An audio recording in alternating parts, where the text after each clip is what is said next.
Student, hope you all are safe and healthy at home.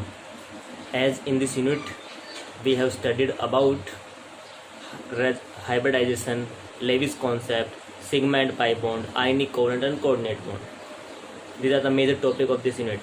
Please go through these all topics. Now we are going to start our next topic, that is molecular orbital theory.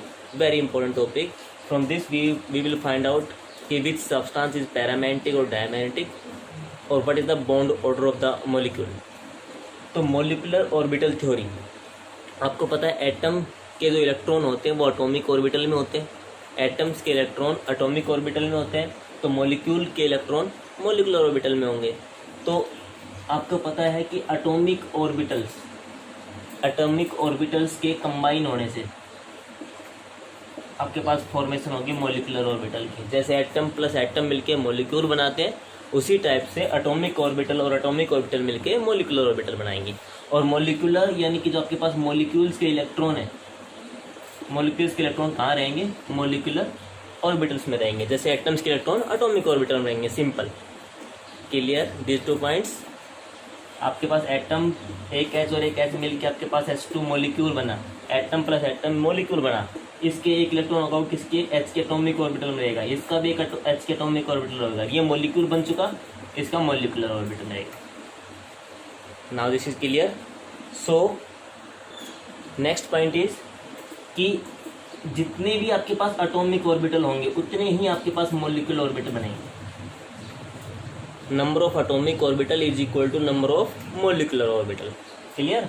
जितने atomic orbital रहेंगे उतने molecular orbital रहेंगे. जैसे कि अगर आपके पास इनकी संख्या 2 है तो ये भी 2 रहेंगे, इनकी संख्या 6 है तो ये भी 6 रहेंगे. क्लियर? नेक्स्ट बात, आपके पास नेक्स्ट 4th पॉइंट जो आपके पास रहेगा कि आपके पास 2 टाइप की यहाँ पे मॉलिकुलर ऑर्बिटल बनती है. एक बनती है bonding molecular orbital, full form में देता हूँ मैं, बॉन्डिंग मॉलिकुलर ऑर्बिटल. और नेक्स्ट बनती है anti bonding molecular orbital. Next क्या बनती है भाई? Anti bonding molecular orbital. Clear? तो आपके पास 2 टाइप की मॉलिकुलर ऑर्बिटल बनती है, एक बॉन्डिंग, एक एंटी बॉन्डिंग. बॉन्डिंग वाली जो होती है इसकी एनर्जी आपके पास लो होती है, और एंटी बॉन्डिंग जो होती है इसकी एनर्जी आपके पास हाई होती है. तो आप समझ गए होंगे, हाई एनर्जी वाली चीज़ तो हमेशा ऊपर रहती है, लो एनर्जी वाली चीज़ हमेशा डाउनवर्ड रहती है. तो ये सब आपके पास पॉइंट्स होंगे.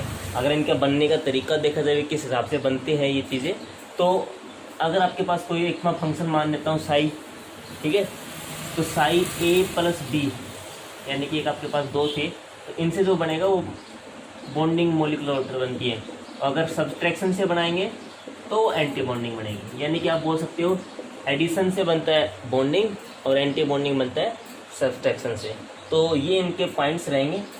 इनके अंदर हम इलेक्ट्रॉन बढ़ेंगे. सेम एफबाउ, हुन्स रूल और पालिक्स जो रूल हमने पढ़े हैं उनको हम फॉलो करते जाएंगे. इलेक्ट्रॉन को फिलअप करना है बस. इलेक्ट्रॉन को फिलअप करने के बाद हम मॉलिकुलर ऑर्बिटल में जाके देखेंगे इलेक्ट्रॉन किस तरीके से अरेंज है, पैरामैग्नेटिक सब्सटेंस है या डायमैग्नेटिक सब्सटेंस है, या उसका बॉन्ड ऑर्डर कितना है. ठीक है भाई, एक छोटा सा एग्जाम्पल करते हैं, उसके थ्रू अपने पास एक कंप्लीट हो जाएंगे. तो ये आपके पास मॉलिकुलर ऑर्बिटल थ्योरी के पोस्टुलेट रहेंगे. दीज आर द पोस्टुलेट यानी कि assumptions of molecular orbital theory which is given by Mulliken. Mulliken के द्वारा दी गई थ्योरी जो आपके पास थी, इसके आपके पास ये पोस्टुलेट रहेंगे. अभी हम एमओ डायग्राम बनाते हैं, मॉलिकुलर ऑर्बिटल डायग्राम बनाते हैं H2 मॉलिक्यूल के लिए, बाद में हम हीलियम 2 के लिए बनाएंगे. होमोटोमिक एटम्स हम पहले सीख रहे हैं. होमो मतलब सेम एटम, तो दोनों एटम H और H यानी कि सेम ही है. ठीक है भाई, जैसे मेरे को CO का बनाना पड़े तो एक C एक O है, अलग अलग हो गए, हेटेरो एटम्स इनको बोल देंगे. तो H2 का कैसे बनाएंगे? सबको पता है. H का इलेक्ट्रॉनिक कॉन्फिगरेशन लिखो भाई, 1s1 होगा एक H का, दूसरे का भी सेम ही रहेगा, वो देखते हैं अभी.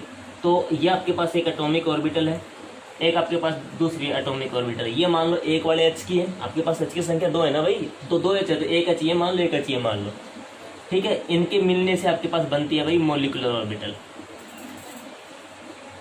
समझे मेरी बात को? तो ये जो आपके पास है ये एटॉमिक ऑर्बिटल है, ये भी आपके पास एटॉमिक ऑर्बिटल है. किसकी? H की. और कौन सी है? 1s.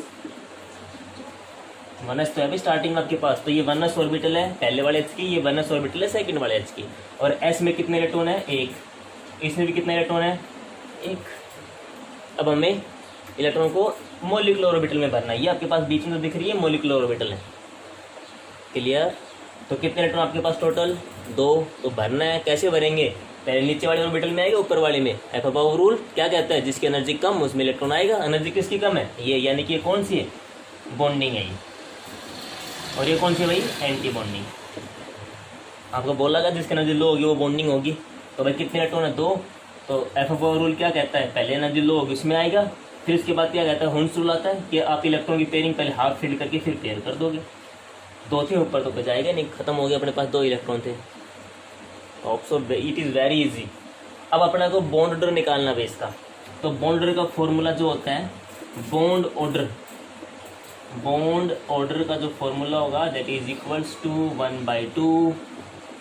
1/2 bonding electrons minus anti bonding electrons. Clear? बताओ तो आंसर। 1/2 बॉन्डिंग इलेक्ट्रॉन कितने हैं भाई? नीचे वाले इलेक्ट्रॉन कितने हैं?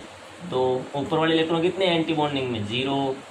2 - 0 2/2 1, यानी कि H2 का बॉन्ड ऑर्डर 1 है, यानी कि H और H के बीच में सिंगल बॉन्ड प्रेजेंट है। आप जानते भी हैं, तो इसका बॉन्ड मतलब बॉन्ड ऑर्डर ही होता है आपके पास। हमने बॉन्ड पैरामीटर्स के अंदर भी इसको पढ़ा था अच्छे से, क्लियर। तो ये आपके पास इसका आंसर हो, यानी H और H के बीच में सिंगल बॉन्ड रहेगा। ठीक है भाई। अच्छा, कभी आपको यहाँ से मैं से करके क्वेश्चन दे दूँ, H पॉजिटिव का भाई आप एमओ डायग्राम बना के दो, तो H पॉजिटिव यानी कि आपके पास 2 H है, इसका इलेक्ट्रॉनिक कॉन्फिगरेशन ये होता है, इसका ये होता है, लेकिन एक H पॉजिटिव है। पॉजिटिव मतलब इलेक्ट्रॉन वहाँ से निकालना है, तो एक कहीं से एक से निकाल दो इलेक्ट्रॉन जगह से, तो मतलब वो यहाँ भी कम हो जाएगा, वो यहाँ भी कम हो जाएगा, तो यहाँ पे 1 आ जाएगा, यानी कि आंसर 0.5 हो जाएगा। यानी कि कहीं पॉजिटिव लगा हो तो उतने इलेक्ट्रॉन निकाल लेना, वहीं से उतने ही इलेक्ट्रॉन निकालना। H का मतलब ये नहीं कि आप एक H से निकालो दूसरे H से निकालोगे, सिर्फ एक इलेक्ट्रॉन निकालना है। अगर यहाँ पे 2 पॉजिटिव तो 2 इलेक्ट्रॉन निकालना है, 2 नेगेटिव 2 इलेक्ट्रॉन देने। आप कहीं भी दे सकते हो, एक यहाँ करके आपकी मर्जी हो, उनको बाद में बीच में भरना है। पहले एटॉमिक में दोगे फिर मॉलिक्यूल में भरोगे, क्लियर। अब हम H2 हीलियम 2 का देखते हैं। अगर हीलियम 2 का देखें तो भाई हीलियम 2 में इलेक्ट्रॉनिक कॉन्फिगरेशन क्या हो जाएगा? 1s2। बस, तो फिर बनाओ अपना आंसर। ये आपके पास एटॉमिक ऑर्बिटल, इनके मिलने से आपके पास बनी मॉलिक्यूलर ऑर्बिटल। कितने इलेक्ट्रॉन है भाई हीलियम में? 2 है, 2 के 2 रखो। एक सेकंड वाले हीलियम में भरना स्टार्ट करो, 4 इलेक्ट्रॉन टोटल, 1 2 ऊपर जाना पड़ेगा, 3 4, खत्म सब कुछ।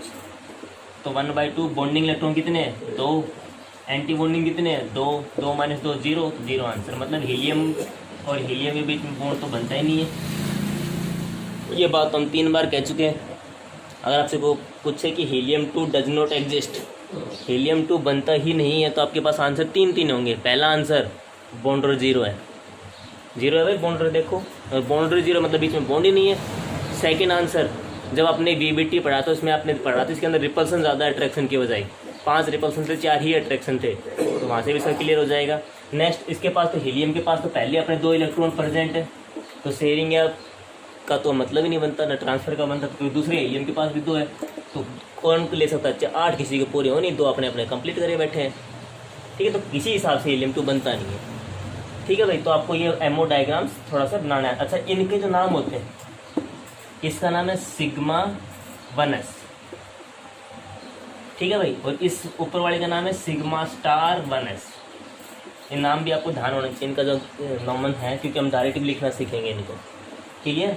1s, sigma 1s, sigma 2s। और अगर आपको इससे ऊपर चलना हो तो 1s के बाद क्या ऑर्बिटल आती है भाई? 2s। तो 2s में आपके पास नाम हो जाएंगे सिग्मा 2s और सिग्मा स्टार 2s, क्लियर। अगर ऊपर जाते हैं आप एटॉमिक नंबर की संख्या में, तो आपके पास ये आपके पास डायग्राम का रहेगा। तो ये आपके पास आपको पता है ये 1s ऑर्बिटल है, ये सेम 1s ही है, तो इसका नाम मैंने अभी बताया था आपको सिग्मा 1s। इसका नाम क्या होता है? Sigma star 1s। ये कौन सी ऑर्बिटल आ जाएगी? 1s के बाद क्या आता है? 2s, तो क्या हो जाएगी? Sigma 2s। इसका नाम क्या होगा? सिग्मा स्टार 2s, ठीक है भाई। ये आपको पता है कि आती है फिर 2p, और 2p में आपके पास जो ये आपके पास जो ऑर्बिटल बने हुए हैं, पहला जो आपके पास इसका नाम है पाई 2px, सेकेंड है पाई 2py, सिग्मा 2pz, ठीक है भाई। Pi star 2px, pi star 2py, sigma star 2pz, तो ये आपके पास इसका डायग्राम का रहेगा। तो sigma 1s sigma star 1s, अगर मैं डायरेक्टली लिखना चाहूँ तो मैं लिख सकता हूँ पहले इलेक्ट्रॉन इसमें आएंगे, सेकंड पे इलेक्ट्रॉन यहाँ आएगा, फिर आपके पास सिग्मा 2s में आएगा, फिर सिग्मा स्टार 2s में आएगा। सही है ना भाई। सेकंड आपके पास इसमें पाई 2px में आएगा, पाई 2px, उसके बाद पाई 2py, इसके बाद आप बोल सकते हैं sigma 2pz, pi star 2px, pi star 2py, sigma star 2pz। Clear. तो आप ऐसे डायरेक्ट भी लिख सकते हो। देखो अब मैंने कहा कि भाई आप, अगर मैं अभी कहता आप हीलियम के लिख के दिखाओ, तो आपको पता है हीलियम में 2 इलेक्ट्रॉन, दूसरे वाले हीलियम में 2 इलेक्ट्रॉन, तो 4 इलेक्ट्रॉन हो गए आपके पास। तो 4 इलेक्ट्रॉन आपको भरने हैं। तो भाई सिग्मा 1s में कितने आता है 2, सिग्मा स्टार 1s 2 हो गए 4। तो आंसर हो गया आपका। ये बॉन्डिंग है, सबको पता है, स्टार वाले एंटी बॉन्डिंग होते हैं, तो आप वहाँ से डायरेक्ट निकाल सकते हो, लेकिन उसके लिए आपको सीरीज थोड़ी सी ध्यान रखनी पड़ेगी। अच्छा, ये जो मैंने लिखा है या ये जो मैंने डायग्राम बनाया है, ये आपके पास है उन मॉलिक्यूल्स के लिए जिनके एटॉमिक नंबर का जोड़ 14 या 14 से लेस होगा। क्लियर। 14 या 14 से लेस होगा। क्लियर। अगर 14 या 14 से लेस से ऊपर, देखो ये मतलब ये डायग्राम हो गया N2 के लिए, क्योंकि इसकी अगर आप एटम्स का जोड़ेंगे तो 7 एक का 7 दूसरे का, कितने हो गए 14। मैंने कहा 14 या 14 से लेस है तो ये डायग्राम रहेगा। ठीक है। अगर या फिर आप ऐसे बोल सकते हो एटॉमिक नंबर 8 से लेस है तो एक का, वो एक ही बात है आपके पास। अगर इससे ऊपर हो गया, जैसे O2 में आप देखेंगे तो 8 + 8 16 हो जाता है, तो सिर्फ इतना फर्क आता है यहाँ पे, ये एक वाली ऑर्बिटल नीचे हो जाएगी, 2 वाली ऊपर हो जाएगी। मतलब ये चेंज करते टाइम आप इसको यहाँ लिख देंगे और ये दोनों जो है ये बराबर आप पीछे लिख देंगे। ठीक है भाई। अगर आप इन एनर्जी का ऑर्डर देखेंगे, सबसे कम एनर्जी है, फिर आपके पास ज़्यादा एनर्जी, फिर कम, फिर ज़्यादा, ये आपके पास कम, और ऐसे बढ़ते हुए क्रम में आपके पास एनर्जी है। रोल ही तो होता है आपके पास। ठीक है। उसमें चेंज हो जाएगा जब एटॉमिक नंबर की संख्या या एटॉमिक नंबर दोनों आइटम्स का जोड़ के 14 से ऊपर हो जाएगा, तो आपके पास ये एक वाली ऑर्बिटल नीचे, 2 वाली ऑर्बिटल आपको ऊपर करनी पड़ेगी, बस बाकी सब सेम रहेगा। ठीक है। तो नेक्स्ट वीडियोज़ में, नेक्स्ट टॉपिक में हम इनको पढ़ेंगे, स्टडी N2 का डायग्राम बनाएंगे, O2 का बनाएंगे, O2 पॉजिटिव नेगेटिव, इनके बस सब के बारे में देखेंगे, और देखेंगे बॉन्ड ऑर्डर कैसे निकालते हैं जो हमने निकाला है। उसके बाद बॉन्ड ऑर्डर का क्या क्या इफेक्ट होता है, बॉन्ड स्ट्रेंथ पे क्या इफेक्ट होगा, बॉन्ड लेंथ पे क्या इफेक्ट होगा, इनसे क्या फ़र्क पड़ता है, और पैरामेंटिक और डायमेंटिक सब्सटेंस क्या होते हैं। पैरामेंटिक सब्सटेंस वो होते हैं जहाँ पे अनपेड इलेक्ट्रॉन हो, और डायमेंटिक वो होते हैं जहाँ पे अनपेड इलेक्ट्रॉन ना हो, लेकिन वो आप मॉलिक्यूलर ऑर्बिटल थ्योरी से देखोगे। ठीक है भाई। जैसे आपके पास यहाँ पे ऐसे आंसर हो तो सबको दिख रहा है भरा है बिल्कुल, ये डायमेंटिक सब्सटेंस है। अगर ऐसा हो मिल जाए, एक अनपेड आ गया पैरामेंटिक, ये भी भर जाए डायमेंटिक। ठीक है। हम इसको डिटेल में पढ़ेंगे। तो वेरी इंपॉर्टेंट टॉपिक, आपको बॉन्ड ऑर्डर निकालने आने चाहिए। ओके। पीछे जो भी टॉपिक्स आपके हुए इस यूनिट में, एक बार उनको थोड़ा आपको रिवाइज करना है, फिर आपको इस वीडियो को देखना है और आपके अच्छे से नोट्स आपको तैयार करना है। ठीक है भाई। Okay, thank you.